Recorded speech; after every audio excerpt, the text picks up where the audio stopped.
อันนี้ก็คือว่านะเป็นทานไทยเข้ามาโอ้ร่วมกันอันนี้นะคือ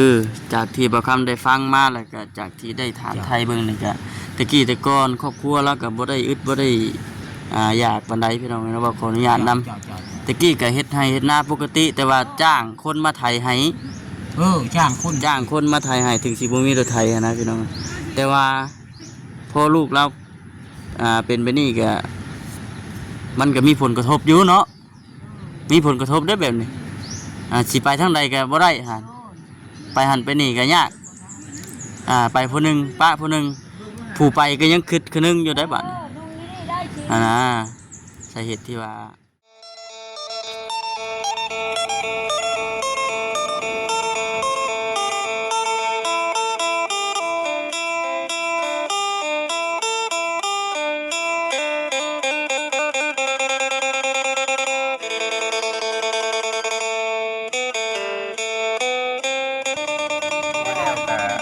น้อย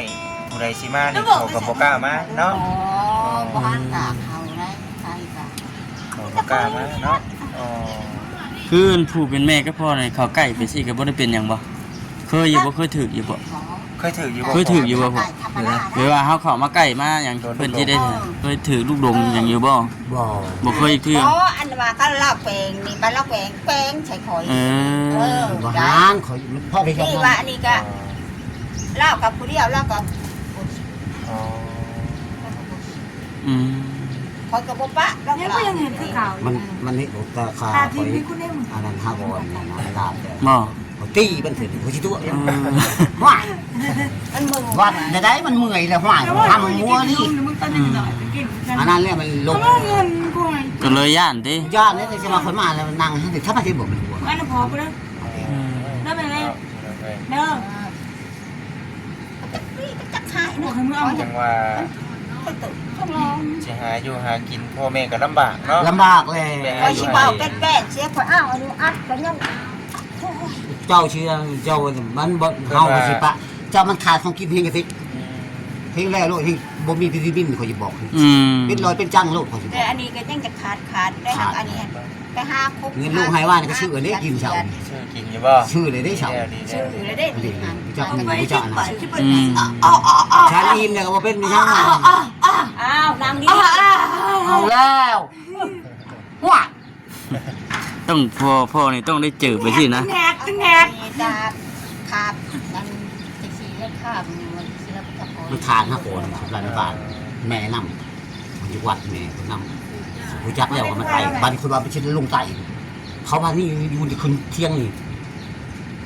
พอทางแล้วยินเสียงปากมันจับได้โฉมมันชิโตนเที่ยงนี่ใช่ว่ามันอยู่นี่ใช่มันโดนรถเหยียบมาที่ไปปีกลงทุนพอแล้วเองเนี่ยพอ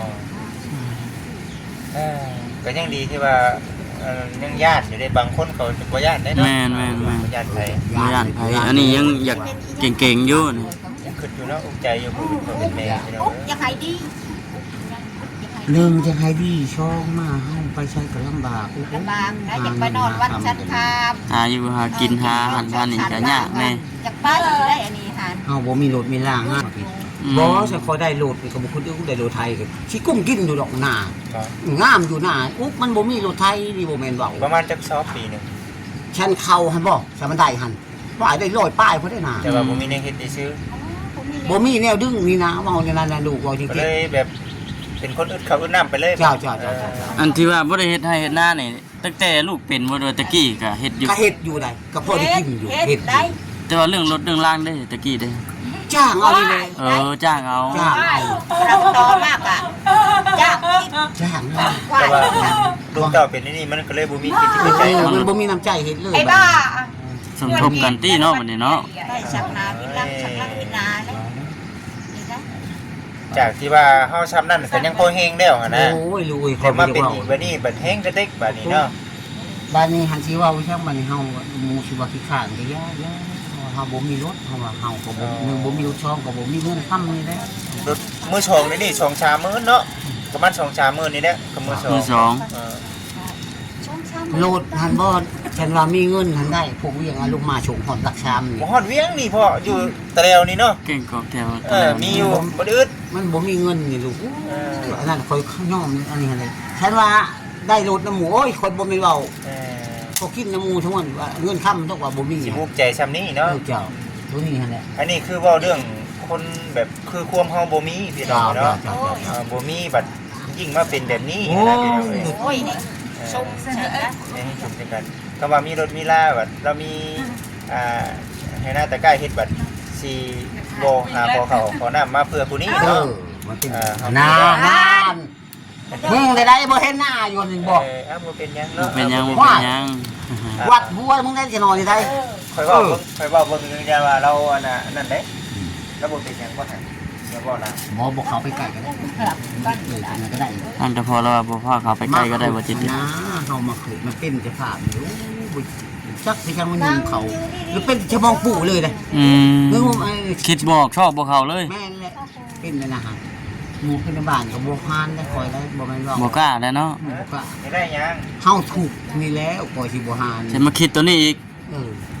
เฮามาคิดว่าเฮาถูกอยู่เลยลูก เนาะ จะพาสิเว้าไปบ่ถัดไปขอไปคืออีต้นแม่อยู่ทางเรือนแด้บ่จะไปหา คิดคะนิ่งแน่ได้คิดคะนิ่งน้ำขู่เป็นแม่แน่เนาะ จ้า เพราะง่ายๆก็ไปหน้าห่วงหลังอะนะ ไปก็ไปเจอก็ไปฉันเลย ไปไกลก็คิดเห็นผู้อยู่ ปุ๊บบ่มีรถ แต่เมื่อไหร่ก็มาดินดอก ฉันคนมีรถก็บ่แม่นว่าพอได้กินน้ำมูดูบ่เว้าดอกว่าน่ะซ้ำข้าวมันบ่ได้ยินอันนี้ แล้วกูไม่ไปมึง ปีแต่เก่านะมีแต่ว่าจ้างพระเจ้ามาไทยให้ เจ้า แล้วก็ดำมาคือวานเนาะ ดำเองอยู่ได้ ดำเอา เจ้า ไทยควาย ไทยไทย ควายนี่ทุกอุ้ยทุกไทยไม่ใช่ไม่คนในใจหรอกเรื่องไทย อยู่บ่แม่น บ่ บ่หานไปเลยลูกเฮาถูกนี่ก็สิไปคนบ่ไปนะก็จะกลับไปอยู่เรือนบ่ นอกจากแบบว่าเฮาหาหันหานี่มาไปแลกไปเปลี่ยนสินะไปแบบนี้บ่ ไปอันนั้นอันนี้ก็ไปบนเรือนเอ้ยน้อง อันนี้ไปเอาที่ไหนเอ้ยน้องอันนี้ได้เขาให้ คือเฮาไปมื้อนี้นี่แม่นไปเอามื้อนี้ ไปเอาอันนี้เอ้ยน้อง เนาะ เอาอันนี้ได้ชาญกระตานี่พอเห็นนี่ ได้อันน่ะมาเบิ่งดู เขามันบ่ชมแล้วตามเบิ่ง แบบว่าเราไปขอเขามื้อนี้น่ะคือแบบมีแนวไปแลกไปเปลี่ยนไปเอาแต่พอเราก็เอากระตาไป แม่น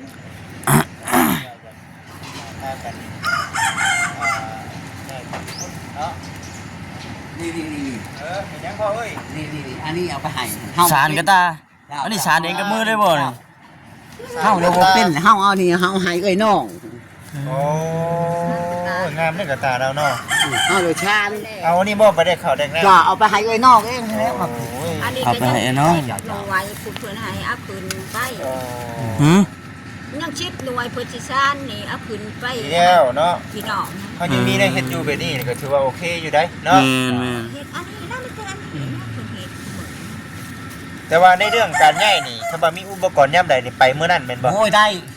บ่ เฮ็ด ให้ค่า ไม่ว่าเฮ็ดเองกับมือก็ได้เลย ได้ช่องเท่านี่บ่ยากนี่แต่ว่าได้เครื่องมือหั่นนะแต่ได้เครื่องมือแล้วเป็นรถไทยหั่นนะ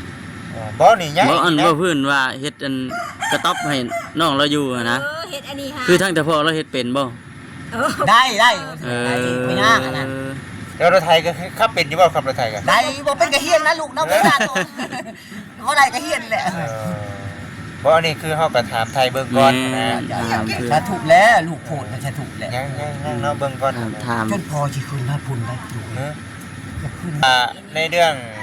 อาชีพเพิ่นนี่ก็คันว่ามีเครื่องทำมาหากินเพิ่นก็สู้อยู่ แม่น แล้วก็ส่วน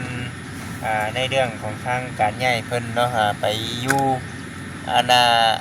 บนไม้ออกจากตารางนะ ออกมานอกพี่บ่ ก็ถือว่าได้คือกันว่าซั่น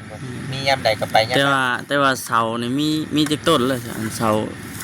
ชาวพอหาเองบ่ยากชาว บ่ยาก บ่ยากชาว อันนี้คือถามเพื่อไว้ก่อนอะไรพี่น้องเราถาม ข่าวมานี่บ่ยากแต่ก็ทำ อ๋อเห็นก็ตอบทำได้ทำนึงเนาะพออาบน้ำอาบในสะดวกสบายเนาะเพราะบ่มินอยู่ตารางนี่เนาะ เพียงหันเว้าน้ำลูกนี่นะผู้ที่ไปหางานก็บ่ได้ว่าอยากง่ายอันนี้น้ำสิไปทางหันอยู่หันแต่ก็คิดหัวอ้อมนี่ มัน นี่ ทาง เด้ ได้อยู่บ่นะทางได้อยู่บ่ใส่ใจ ได้อันนี้มัน สิทางใหม่ก็บ่ได้แล้ว อ๋อ ว้าวจะเบิ่งปลาได้ น้ำมันบ่คล่องเลย บ่หักแถวนี้เขาเจ้าทางน้ำได้อยู่เนาะ ได้เบิดได้เบิด อย่าว่าอยู่แถวใกล้ อันนี้บ่ค่อยทำมึงหาชามลาด 3 ล้าน โดย ทางน้ำนะ ทำทั้งน้ำบัดนี้หันคลองบัดนี้หันพอมีได้แล้ว อ๋อ ไม่ได้ ได้ตัวเก่า ได้ตัวเก่า อ๋อ เออ แต่ว่าใดยังมี ยังมีอยู่ ปกติเนาะป ยั ก ง ติ ดีอยู่เลยชื่อบางใดนี่ เพียงแต่ว่าน้ำมันบ่ขึ้นซื่อนะเนาะ น้ำมันคือ เออ โอ้ยทำมาเลยมาให้เราตัก นี่ไปตั้งใส่ก็ ไปตักอยู่ใช้ นี่ บั แต่ ด พอนี่นะไก่ฮะ ไก่บ่น้ำสาง ก็ไม่ไก่ไก่เต้าคุณบรรณาบอกแต่ไก่เต้า ตา เนี่ย อยู่แล้ว เออ ก็พอเนี่ยไปจากเราไม่ได้ตักเนาะ ช้างรู้อ่ะ โอ้ ช้างเพิ่น ช้างเฮาหย่อนี่นะ ไปหาบเลยดิ หาบแล้วพอหาบแล้ว เนาะ ครับ กับ เนาะ พระกับ โอ้ย ก็ได้ ว่าทรมาน เอาดอกก่อนเด้อพอเด้อ จ้ะ สู้ๆเฮ็ดจะได้ซะเนาะ เอ้ย จูว่าจริง เฮ้ยครับปลูกยาซื่อๆน่ะเนาะบ่ได้แบบบ่ได้มีทุนมีไผหยัง อ๋อพี่ไข่ไปให้เด้อไปให้มันดุทำมันไต่ทำมันฉุกไปลมมันดีไปไปเอากระไพนะแม่มังหันใต้หันมันยาก ย่านบ่ มันยากพอเว่าไปเลย คือกลางคืนนี่ดึกบ่เพิ่นนอน ถ้าพอกระเทะถูกมิด บ่เพิ่นนอนแต่ละมื้อนี่ดึกบ่ ก็มันก็บ่ได้ปากได้ก็คืนคือที่มันบัดมันน่ะมันก็นอนนั่งอยู่แต่ที่มันนั่งกันก็มันนั่งอยู่บ่ได้แล้วก็ร้องเพลงคนเดียวมัน อืม ก็นั่งชามันหายเสียงอื่นตอนหน้ามันมิดดูได้ เออ ตอนหน้ามันมึงปากมันจังอื่นถึงก็ดึกดื่นก็แขกเขาก็อยากนอนเลยบ่ละลายบ่มิด มิด เลยนอนแล้วบัดนี้จิกผมจิกหัวแล้วบัดนี้ เออ จะแจ้ง แต่ว่าเวลายามฝนยามหยังนี่ยุงหยังชมสิหลายแท้ พอก้างบุ้งให้ กลางมุ้งอีก ก้างกับมันจิกทิม ว่าเขาเรียน เออ ว่ามันจิกทิมอันนี้ กลาง คุณมันน่ะได้ใช้กี่เฮ็ดได้ไหมเอาเว้นกามมาเพาะมาข้าวนี่แล้วอูด อูดเออแบบนี้เนาะพี่น้องเนาะ ได้เลยเลย พอมาเบิ่งมาชมแล้วก็น่าหดหู่ใจอยู่พี่น้องเนาะ นั่งเนาะกินข้าวแล้วมันก็ตีรวมเสียแข็งคนแล้วบาด แบบไรอันน่ะ อันละอันน่ะว่าชูหันหน้าชูนี่มัน โซ่น้ำแข็งกันบ่ แข็งแล้วนี่มันสิหอกกระดูกอันนี้กระดูก กิ้วเลย เอาไปชูแล้ว มันมึนแล้วมันมึนแล้วสิทายแล้วดิสิละให้เอื้อยมาแล้วสิคอยสิเขาไป สิคอยทาย สิทาย แล้วพอเขาไปทายแล้วบ่ปัญหาเขาบ่ที่ แบบไรอันน่ะเอ้ยเห็นว่าเอ้ยเพิ่นมาแล้วเพิ่นย่าน อาบ บ่ น้ำแล้วเขาสิทายชูใหม่นี่มาเปลี่ยนใช้เบิ่งนี่นะ อันนี้มันง่ายอยู่บ่ใช่บ่ได้อยู่บ่ตอน บ่ก็ได้อยู่แต่อยากใส่เขาบ่อยากเข้านะมันบ่ได้อาบน้ำหั่นน่ะ อ๋อ เขาบ่เข้า เขาแล้วก็พอดีก็ลูก มันลุ่มให้คนมันไงมัน เราบ่ถือถาดมันได้ เราบ่ถือคนบ่ถือ เอ้า เดี๋ยวได้น่ะ คอยให้มันบ่เข้ามันบ่ถือค่ามันเป็นแต่ภาพนั่นนี่ เข้าไปใกล้แล้วก็ มันจะวิ่งโลนามันจะอันนั้นเป็นไข่เป็นอันนั้นได้พอ พิดกันอีกบ่ ฮะ พิดกันอีกติ พอได้ก่อน พิดกับกระตุนกระโตอีก ที่กระตูพอนี่นะเป็นวิ่งเป็นวิ่งเป็นอันนี้อยากหักเลยนะมันเข้าไปหามันนะมันบ่ได้อาบน้ำมัน เราบ่ได้อาบน้ นี่นั่นนะวันนี้เอ้ยมาแล้วอาบน้ำมาไม่ล้างหัวล้างห้างเลยพอเขาไปใช้หมดญาติมันหายอยู่ แต่ว่าเขาเจ้ายังค่าเวียกค่างานอยู่ ข้างงานลูกน้อยมันก็ดีอยากมาอยู่เลย เออ เนี่ยก็ทำมันได้ฉันเขาหายเลยถึงนิดได้นะที่บอก โอ้ผ่อนดิ มันบ่มีอันนะแม่มฉันเปิดไอ้นี่ชามพันเพลงมันพอแล้วนะ อืม แม่มเพลงฮะ แม่นบ่ มันที่ใช่อันนั้นแม่มมันเอ็นชามพอมี อ๋อ นั่นคือ อันนั้นที่อ่ะเปิดเพลงแล้วก็พอแล้วได้ ชวนมาตุน แบบว่ามันสว่างหัวใจของมัน แม่นบ่ ตาม อืม เอามา โอ้ยเนาะ ตัวนี้ให้ได้ลูกเอ้ยตัวนี้แหละพอเบา แต่ว่าเป็นยัง ตัวฉันว่ามีเครื่องมือนี่ฮะไปสิพออยู่พอกินอยู่ก็ แม่น กุ๊กมันตัวมันบ่มีตัวนี้ฮะเลย อื้อหือ พ่อกูจักว่าสิว่า อุ๊ผู้เป็นพ่อก็แม่กันเลยเนาะ อุ๊ก อ๋อ อุ๊กถ้ามันบ่มีอันนั้นเลย แม่ ทุกแล้วเฮาบ่ได้แต่งมาที่สิ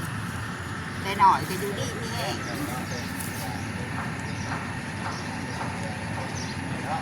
จ้า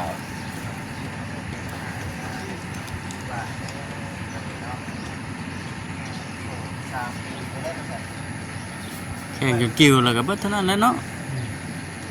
แค่จิบโมเป็นได้แค่ทุกวาแล้วมันพอได้กินร้อยแล้ว บ่ ธรรมดา โอ้ยมันบ่ทันแดด พอมันจิบโมเป็นร้อยเป็นแต่มันได้กินแต่มันได้กินชุ่มบุญได้แต่ของกินของอยู่นะ ชาวว่ามันกินแต่มันไม่ได้กินชุ่มบุญว่าเรื่องชุ่มมันก็ได้กินมักไม้มักดอกกับบ่ให้มันขาด อันนี้ได้ ชื่อ แม่ แม่ ก็เอาบักบวงได้หน่วยชื่อ ชื่อที่ได้หมองอ่ะชื่อมาให้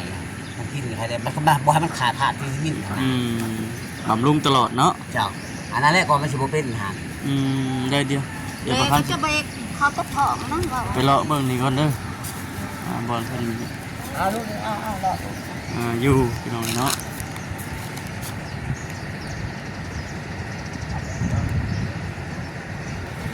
เด้อจ้านั่งเด้อ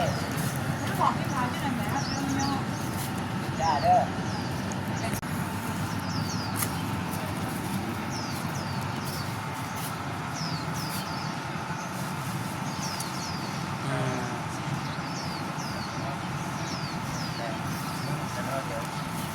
ถ่ายรอบๆก่อนนะนอนอยู่ตารางมาใน3 ปีปลายเนาะ3 ปีปลายเนาะนอนอยู่ตารางถ่ายรอบๆนะครับผมเป็นที่ได้เบิ่งก็เป็นที่นี่นะที่แบบนี้เนาะ คือทางเฉพาะเราเนี่ยมีแผนการว่าอยากย้าย ง่ายอย่าง ออกจากตาราง ออกจาก นะ ตา ค รา รับ ง พี่น้องเลยเนาะเพราะว่าเฮ็ดให้เราอยู่บนโดยเฉพาะด้วยนะว่ายังไง อันนี้มัน เนาะ อัพเด้ อัพสำหรับหมู่ครูมาใน เวลาแขกคนมาญาติพี่น้องมาเราว่าซั่น ห้างคือเพราะว่าและ แม่อันนี้บัดออกไปเฮ็ดอยู่เดินน้ำอย่างเดียวสิใครแน่นะพี่น้องเนาะ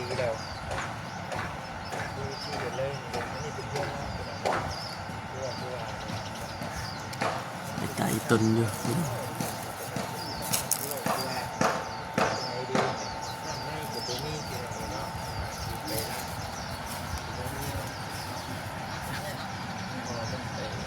กลางมุงกลางมานให้กับจีกที่นี่แหละพี่น้องเนาะพี่น้องคนเฮาจากที่ปกติดีๆกลับมาเป็นแบบนี้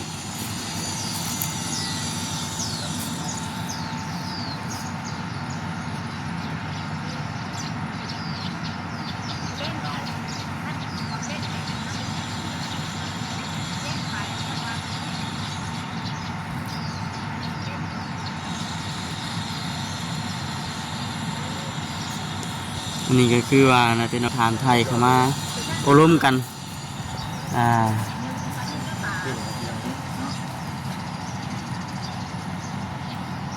อยู่คนเดียวก็เต้น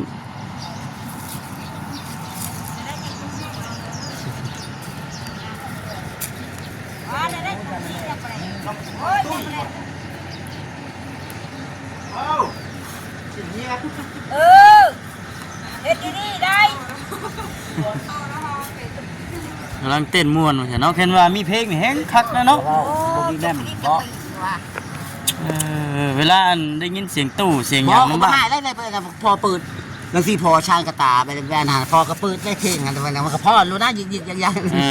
ๆก็ตามประชามันนั่นแหละเฮาก็บ่ได้อันนั้นเนาะเฮาก็บ่ตีชามันนั่นน่ะ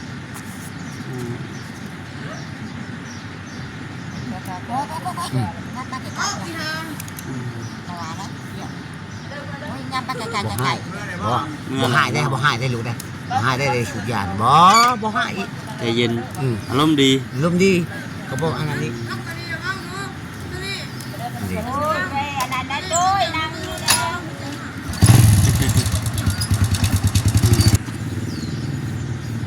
นี่แหละมื้อนี้ก็เข้ามาเยี่ยมมายามเข้ามาถามไทยโอ้ร่วมกันไปซี่แหละคือว่าแล้วตะกี้ก็บ่ได้คอยมีไผเข้ามาถามไทยแบบนี้บ่ บ่มีลูกหาก็เห็นพวกลูกนี่แหละมาจะทุกจักการแล้วโอ้ยให้พูดดีกว่า อันนี้ก็คือว่าแล้วเข้ามาเยี่ยม กว่าย าม นี่ให้เป็นเจ้าเป็นนายกว่านี่ลูกเอ้ยให้มาคือชาทุกแต่คือตุนชาติ ว่าเชียงใดอะไรพี่น้องเนาะเอาก็เข้ามาถามไทยเบิ่ง เจ้า มาเยี่ยมมายามเบิ่งก็ได้แต่เบิ่งไปซื่อๆนี่บางที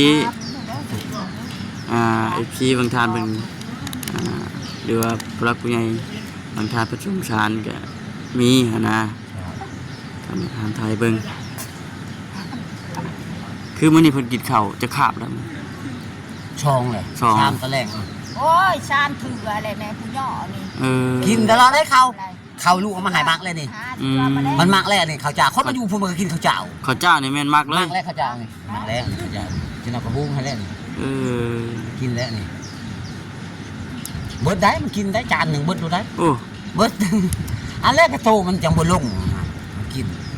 ข้าวได้เด้ใช่ว่ามันอาบน้ำในช่อชัยโอ้ยมันอันนั้นเอื่อยมาก เอาสมมุติว่าเอ้ยเพิ่นมาแล้วแบบแก้ออกจากโซ่บ่ บ่ก็ไม่ได้แก้ อาบอยู่หั่นเลย บ่ออกมานอก ไอ้ผู้ชาย ออกมานอกบางทีพี่อ้ายมามันก็ญาติมาให้อ้าย อืม อาบน้ำได้อาบยั่วมาให้อาบน้ำนี่ได้ก็อาบนางลง อืม แล้วยั่วมันจะอาบน้ำแล้วเขาไปเบิ่งพ่อเชิดพ่อเชียร์อะไรดีใจเลย ยั่ว เออ ไปเบิ่งคอนเสิร์ตได้ติ นี่ใกล้ๆนี่ มันก็หูจักอยู่เมืองชนเมืองช่างนี่มันก็หูจักเบิด ของคนเคยไปมาก่อนเลยเนาะ มันเคยไปมันพูด คนเคยไปหาเงินหาคำเคยไปบนอื่นบนไกลหั้นนะพี่น้องเนาะ จ้า แต่ว่าพอเป็นแบบนี้มากอะโอ้ จักใจเขาบอกแล้วชาวบ้านชาวเมืองเขาไปที่ชมจังเขาเห็นน้ำนาพอดีแล้ว เอ้า น้อยคนดอกว่าให้ผูมันดีรวยบ่แม่นเขาเว้าเด้เขาเพลงนกแหละเป็นอย่างนู้นแล้วทำได้เป็นแหวนเฮาเป็นหัวเขา อันนี้นะคือจากที่บ่คำได้ฟังมาแล้วก็จากที่ได้ถามไทยเบิ่งนี่ก็ตะกี้แต่ก่อนครอบครัวแล้วก็บ่ได้อึดบ่ได้อยากปานใดพี่น้องเนาะว่าขออนุญาตนำตะกี้ก็เฮ็ดให้เฮ็ดนาปกติ แต่ว่าจ้างคนมาไถให้ จ้างคน มาไถให้ถึงสิบ่มีรถไถหั้นนะพี่น้องแต่ว่าพอลูกเราเป็นแบบนี้ก็มันก็มีผลกระทบอยู่เนาะมีผลกระทบได้แบบนี้สิไปทางใดก็บ่ได้หั่นไปหันไปนี่ก็ยากไปผู้หนึงป้าผู้หนึงผู้ไปก็ยังคิดคือนึงอยู่ได้บัดนี้ ลุงนี่ได้จริง นะสาเหตุที่ว่ามันยาก ยังผ่าตัดตรงเขาด้วย กินข้าวกับยัง แล้วแกงเคียด เป็นขี้มันได้ใช้ ยื้อหลังนี่แหละห้าเคีย ผู้ใด ด หาเยื่อง ยื้อหลังเอาก็ได้ เจ้าบ่เยื่อง พอก็แม่แล้วไปกันคื ไป น น้ำกัน ไปทำกัน บ่ได้ ไปก็ไม่ได้ข้าวไปพามาฮะแล้ว พาไปพามา เจ้า ถ้าไปแบบพาๆซั่นก็ได้อยู่บ่ ก็พอได้อยู่เขียนพอได้แล้วก็พอได้ให้มันฮะแหละ ถ้ามันหอนก็ได้ ได้เขียนหน่อยหันฉันมันห่อนได้เขียนหน่อย แถวชีนี่ ดีแถวนี้เป็นเช่ดีแถวนี้ดิ เจ้าชีลุง คุมอยู่คุมกินนี่สิบ่ยากปานใดบ่ บ่ยากพอได้ลุงพอได้กินอยู่พอได้กินอยู่วางหันพอใช้วิทย์